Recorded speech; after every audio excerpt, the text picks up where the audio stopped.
बारामतीच्या पश्चिम भागात अनेक ठिकाणी वादळी वाऱ्यासह अवकाळी पाऊस झाला असून या पावसामुळे मोठे नुकसान झाल्याचे चित्र तरडोली गावात पाहायला मिळाले।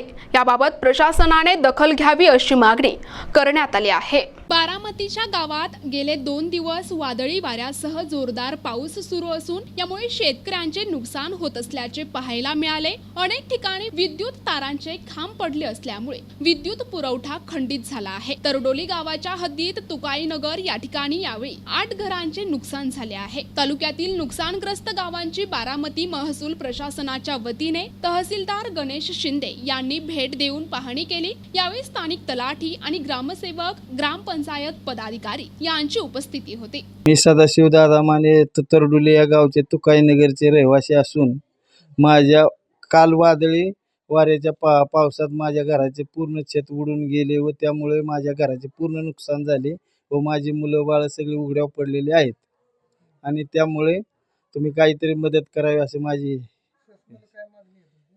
शासनातर्फे काहीतरी मदत मिळावी। प्रतिनिधी मनोहर तावरे, NTV न्यूज मराठी, पुणे।